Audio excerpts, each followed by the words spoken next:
car nous sommes plus qu'une métropole, car nous souhaitons vous présenter, vous, acteurs de celle-ci, au sujet des projets d'hier comme de demain, à travers ces rencontres, ces histoires, ces passionnés.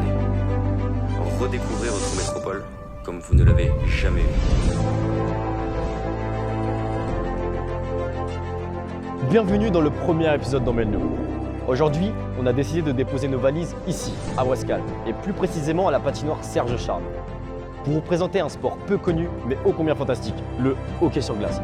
Et nous avons la chance ici, dans notre métropole, d'avoir un club, les Lions de Ouascal. Les Lions évoluent en D2, soit le 3e échelon du hockey en France. À travers ce documentaire, nous souhaitons vous présenter les acteurs et passionnés de ce club, mais également son histoire, les passions qu'il rassemble, mais également ses projets futurs. Un club, c'est un groupe de passionnés, tous unis pour un même objectif. Mais c'est avant tout une histoire, qui débutait il y a 27 ans. Comment a démarré le club des Lions de Ouascal? À l'ouverture de la patinoire en 95. C'est une patinoire en fait à la base d'entraînement des JO d'Albertville, des JO de 92, qui a été démontée et remontée ici à Ouascal. Le club a repris vie assez rapidement puisqu'il existait avant un club à Croix qui avait fermé 4-5 ans auparavant. Donc vraiment tous les anciens de Croix sont revenus jouer, ont inscrit leurs enfants et il y a une vraie dynamique qui s'est mise en place. À l'origine du club, mon papa, Yves Fauchard, qui était joueur et entraîneur, joueur professionnel et entraîneur à Nantes et Angers et qui a décidé de revenir ici dans la région pour aider à la création du club. Mon histoire au club démarre en 95. Je me souviens que moi j'avais l'âge de 8 ans. Toute mon équipe, c'était leur première saison de hockey. Moi j'avais démarré à l'âge de 3 ans et demi à Angers. Donc je pratiquais déjà le hockey depuis 5 ans et toute l'équipe était débutante. Donc on a commencé un championnat comme ça en septembre. Les premières années pour les jeunes qui démarraient le hockey étaient vraiment difficiles puisqu'on jouait contre des équipes comme Valenciennes, Dunkerque. Il y a des clubs qui existaient depuis longtemps. Donc c'était un vrai défi de pouvoir redémarrer de zéro et avoir des équipes qui participent à des championnats. On avait une équipe Fagnon qui était en 3e division avec l'objectif de monter rapidement en 2e division. Ils ont plusieurs fois échoué en demi-finale ou en finale du championnat de France D3. Malgré le renfort une année de Michel Vallière qui a été un des gardiens les plus sélectionnés en équipe de France et aussi gardien des Canadiens de Montréal au Canada. Donc sa venue était, je me souviens, un véritable événement dans le club. Et au fil des années, j'ai connu tous les présidents. Et du coup, je connais la continuité du club et son avancée. Ça fait quand même une histoire de déjà 25 ans, donc sur 35, même 27 ans, pardon, donc sur 35 ans de vie, c'est pas mal. C'est un club qui m'a aidé à grandir à travers les années. Et du coup, il me semblait logique de m'investir à mon tour. Mon papa a été investi en 1995. Aujourd'hui, j'ai l'opportunité de mettre ma pierre à l'édifice, donc vraiment très heureux d'être président des Lions. Je suis, je crois, le seul président à n'avoir jamais touché une crosse de hockey au Lions de Ouascal. Et je suis arrivé, moi, il y a 10 ans, et je suis arrivé avec des idées que j'avais pour développer le hockey. J'y croyais fortement et c'était ma motivation, c'était pour développer ce sport qui me semblait être vraiment utile dans le panorama des sports de la métropole. Deuxièmement, j'adore le développement. J'ai été président d'un club de foot, j'ai travaillé dans l'athlé, dans tous les sports. Et là, le hockey, c'était pour moi un terrain extraordinaire pour faire quelque chose dans cette métropole et surtout faire reconnaître le hockey. Et quand j'ai pris la présidence, quand on m'a fait confiance, j'ai eu des idées radicales. Notamment, j'ai supprimé l'équipe Fagnon qui jouait en D2 à l'époque. J'ai dit voilà, il faut qu'on se concentre sur solidifier les bases, les jeunes. Et donc on a travaillé pendant 2 ans que sur les jeunes. On a fait énormément de choses pour passer de 160 licenciés à 300 licenciés, ce qui a été un exploit et un gros travail, mais toute notre énergie, on l'a mis sur les jeunes. Et puis au bout de 2 ans, on a dit bah, c'est chouette, on peut repartir. Maintenant on remet une équipe première, évidemment, qui est la vitrine du club. Et là, on est tout de suite monté en D3, puisque c'est le plus bas niveau au hockey sur glace. Et grâce à un travail extraordinaire de Fred Milly, qui était le manager général, a activé tous ses réseaux. Il nous a monté une super équipe avec beaucoup d'anciens, des gens revanchards. On doit rebâtir une équipe. Alors on avait déjà pas mal de forces en présence, donc c'est une équipe qui s'est construite assez facilement.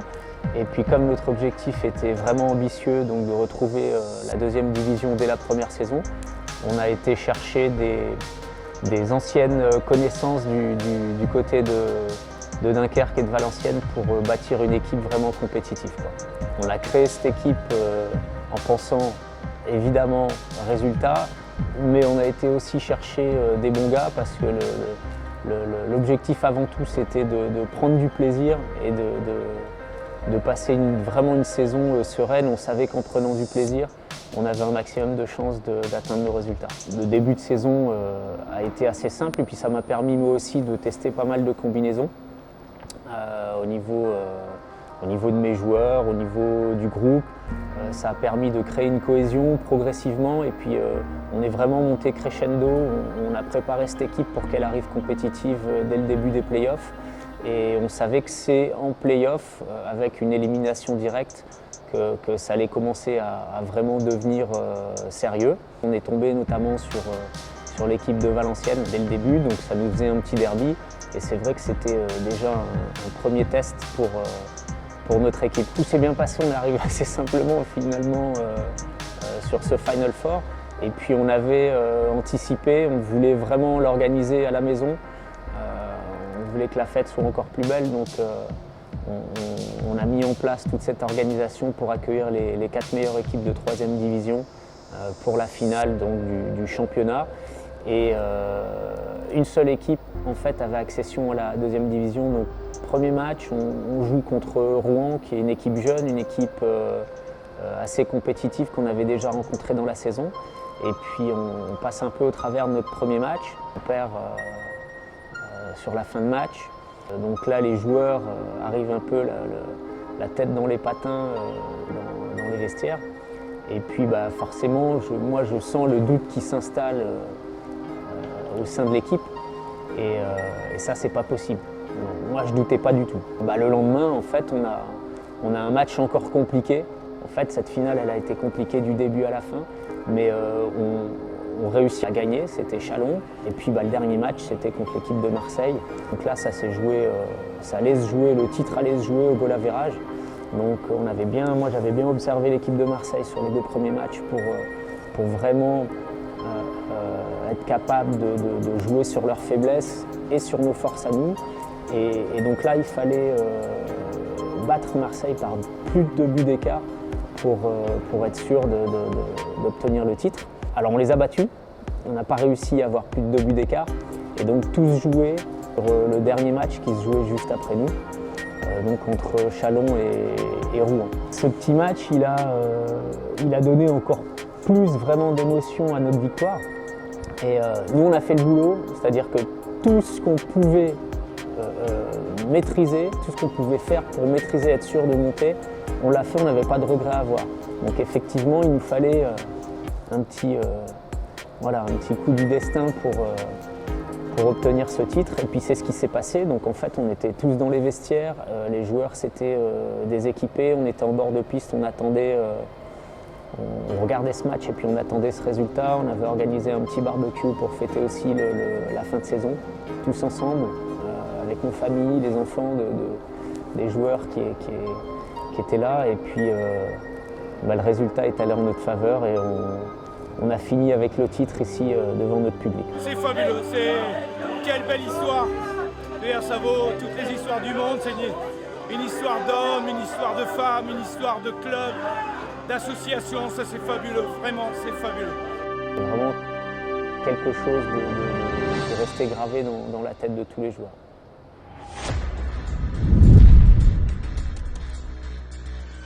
Hockey dans la métropole, tout le monde s'en fout. Il faut faire quelque chose. Il faut qu'on montre le hockey est un vrai sport. Et donc on a travaillé sur ce qu'étaient les forces du hockey, à savoir être les seuls dans la métropole, puisqu'on a été le seul club de hockey de la métropole. Et deuxièmement, qu'on prenait les mômes à 3 ans. Et donc on a beaucoup travaillé sur cette stratégie de prendre les mômes à 3 ans. Et puis après je me dis, mais quand un môme rentre à 3 ans, au Lion d'Ouascal, pour jouer en D2, il lui faut 15 ans quasiment. Et donc on a beaucoup travaillé sur cette stratégie de prendre les mômes à 3 ans. Et puis après je me dis, mais quand un môme rentre à 3 ans au Lion d'Ouascal, pour jouer en D2, il lui faut 15 ans quasiment. Et donc on a beaucoup travaillé sur cette stratégie de prendre les mômes à 3 ans. Et puis après je me dis, mais quand un môme rentre à 3 ans au Lion d'Ouascal, pour jouer en D2, il lui faut 15 ans quasiment. Et donc on a beaucoup travaillé sur cette stratégie de prendre les mômes à 3 ans. Donc il faut qu'on lui mette une étape entre deux. Et donc on a créé la Nord Cup. La Nord Cup, pourquoi ? Parce que la Nord Cup, c'était un tournoi U11. Ça veut dire que quand on commence à 3 ans, c'était quasiment à mi-parcours pour devenir joueur de D2. Et donc pour les jeunes joueurs du club, c'était une espèce d'étoile là. Ils se disaient, moi je veux faire la Nord Cup. Et donc ils restaient pour faire la Nord Cup. Deuxième avantage de la Nord Cup, ça nous permet de recruter des parents. Puisque durant ces 3 jours de fête, il y a plein de parents qui viennent donner un coup de main et qui voient que dans le fond, ils peuvent devenir bénévoles du club. Et troisième, bien sûr, l'image du club, puisqu'on accueille des équipes de toute l'Europe, voire du monde. Et donc, il y a un espèce de coup de projecteur au moment de Pâques sur la patinoire, sur les lions et sur les jeunes.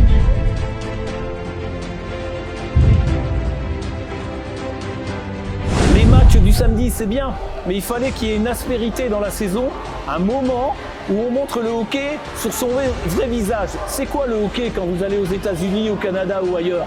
C'est la fête, c'est la musique, c'est une ambiance folle. Et donc on a voulu, à travers le hockey show, avec des thématiques différentes chaque année, faire une espèce de fête avec des lumières, un peu de bling bling, avec des vivres, des choses, mais montrer le hockey comme un véritable événement sous toutes ses formes, que ce soit sur la glace et hors de la glace. Donc je suis un passionné de ce club, mais pas simplement du sport en tant que tel, mais du club, de la mentalité, des valeurs du hockey, de cette ambiance de patinoire qui est complètement différente. Donc voilà, moi j'ai la passion pour ce club et j'espère bien pouvoir encore y travailler et amener ma petite pierre pour l'amener là où on veut l'amener, c'est-à-dire être un des plus grands clubs de la métropole.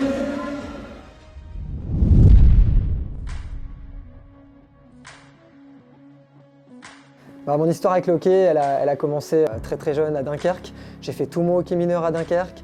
Ensuite, je suis parti sur Amiens. J'ai pris énormément d'expérience sur les 2 années à Amiens, champion de France minime, vice-champion de France junior. Ensuite, je suis retourné à Dunkerque pour rentrer dans l'équipe de Division 2 des Corsaires. J'ai pris également énormément d'expérience avec les grands noms du hockey, notamment des internationaux comme les Rosenthal, comme Dubois, comme Karl de Wolf, enfin vraiment un moment génial. Ensuite j'ai fait un petit break, je suis parti à l'étranger et ensuite voilà, j'ai atterri dans le club des Lions de Wascal.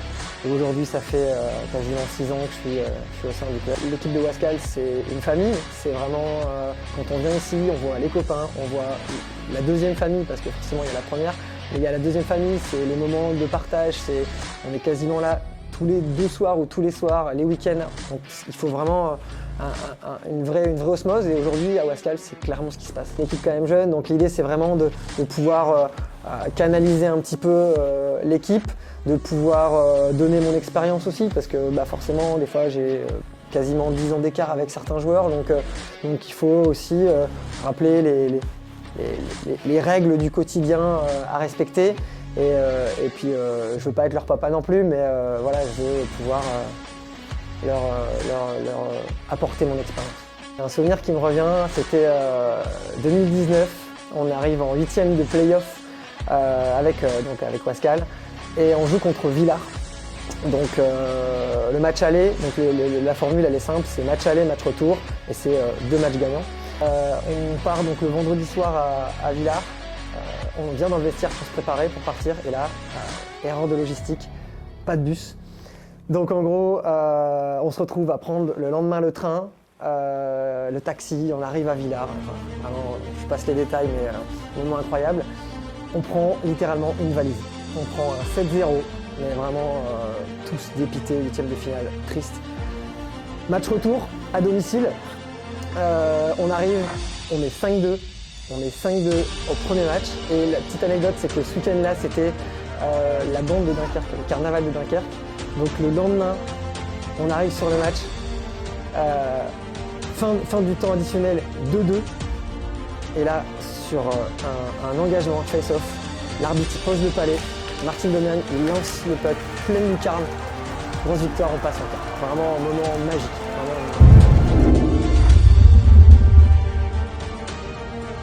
Ça va vite, t'es dedans, il y a beaucoup de choses qui se passent.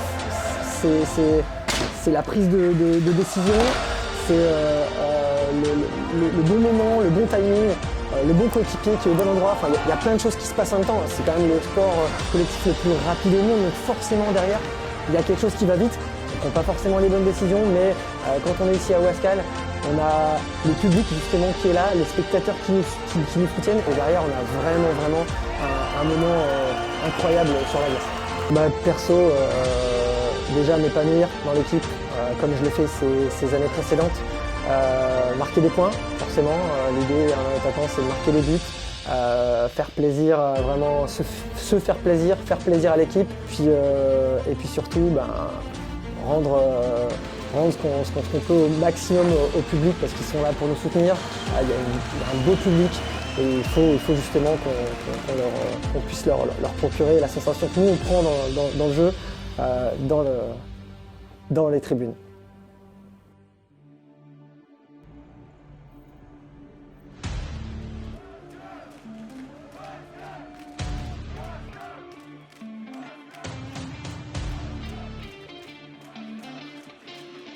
Pour moi, c'est supporter son équipe, peu importe les résultats, peu importe le déroulement du match, créer un groupe qui supplante les joueurs, qui les aide à aller plus loin.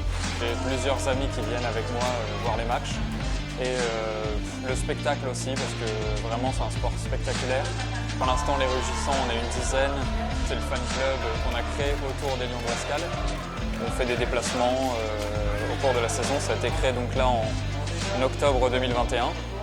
Et donc moi je viens au hockey sur glace à Ouascal depuis 2015 avec parfois des amis, parfois seul. Et on a vu plusieurs fois une ambiance qui se crée pendant les matchs de play-off. Mais le reste de la saison régulière, c'est vraiment le néant d'habitude. Et on sentait qu'il y avait quelque chose, qu'il y avait plusieurs groupes, mais séparés, qui supportaient pendant les matchs. Le club a décidé d'appeler aux supporters pour créer un club de supporters ensemble. On s'est bien entendu pour faire quelque chose qui fait que les supporters soient regroupés au lieu de créer l'ambiance chacun son tour pendant les matchs.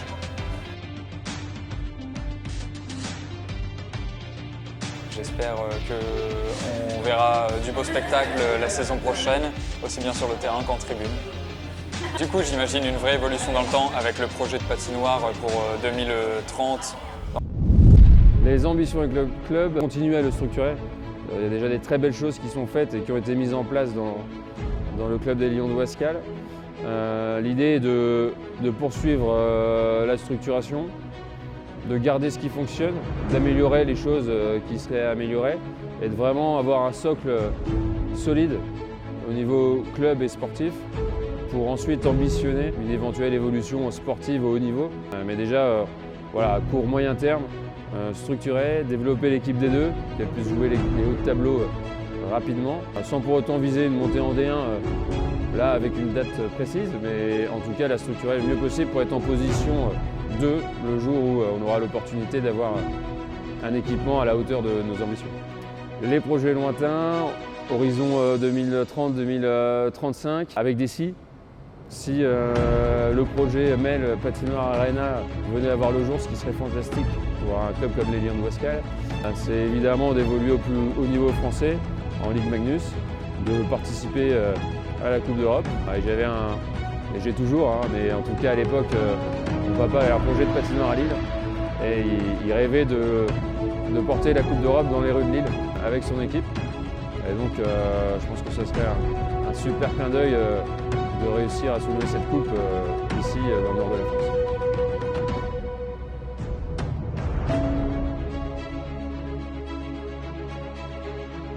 Un club de passionnés, des projets d'envergure, des acteurs de la métropole à retrouver ici à Ouascal pour la prochaine saison des Lions. Quant à nous, on se retrouve très vite pour un prochain voyage avec Emmelneux.